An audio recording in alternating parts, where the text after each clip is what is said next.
Quelle différence fait entre la police et la justice? La police et la justice. Bon, c'est comme une maison avec les meubles. Quand vous dites la justice, ça évoque une échelle.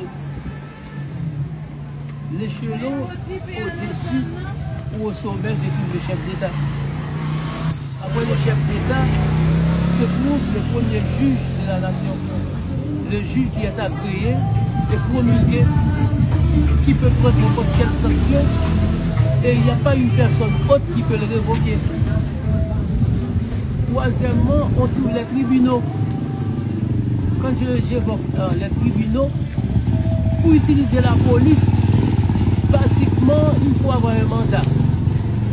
Le mandat doit être signé par le juge de la nation. Dépendant de la constitution du pays, il y a le chef de la sécurité nationale aussi qui doit poser sa signature. Quand j'évoque chef de la sécurité nationale, on ne peut pas arrêter n'importe qui sans la signature du chef de la sécurité, tel qu'un consul, tel qu'un médecin, tel qu'un touriste, tel qu'un pasteur. Ces personnes-là sont protégées par des lois internationales.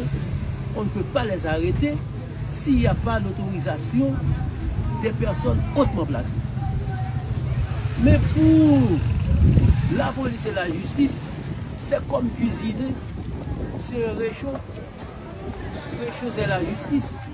Chaudière, c'est ce qu'on appelle les juges. Ce qui trouve dans la chaudière, c'est la police. Quand le juge émet un mandat, c'est une invitation qu'a signifie. C'est la police qui doit accompagner le sujet qui vient de déposer plainte et puis on procède à l'arrestation de la personne. Mais quand cette personne arrive au tribunal, on doit utiliser ce qu'on appelle le verbe confronter. Si vous m'invitez au tribunal en utilisant un mandat, le juge doit m'entendre, il doit entendre la personne qui avait déposé plainte. Quand le juge vient de nous entendre, il doit maintenant trancher. La première décision, c'est une décision amiable que le juge doit essayer de prendre pour pacifier les deux personnes.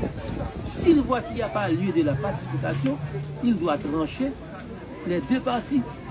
Mais quand vous dites la justice, ça marche avec les juges même. Juge signifie représentant des dieux. Les juges ont un seul secret mondial. Quel que soit le pays, quelle que soit la constitution du pays, un juge en a un secret. Il s'appelle l'ami de la vie. Si vous venez de tuer 40 personnes, ne donnez pas mensonge au juge. Dites j'ai tué 40 personnes. Quand vous le dites ça, il peut commuer ta peine, il peut éliminer ta peine, il peut éliminer tous tes dossiers parce que vous n'osez pas mentir, vous dites la vérité.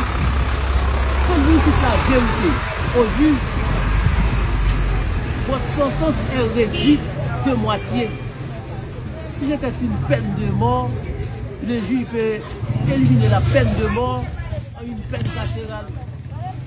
Mais sans toucher à votre vie, c'est l'ami de la vérité qu'on appelle le juge. Quand il prend une décision, sa bouche, c'est la bouche de Dieu. Quand il décide, c'est Dieu qui décide. Il n'y a pas de justice sans la police. C'est comme moi-même, je n'ai pas de sandales. Si le gros c'est la justice, ça c'est la police. Mais la police fonctionne différemment. Il y a plusieurs types de positionnement de la police. Dans les pays développés, chaque zone en a au moins 4 patrouilles là-dedans.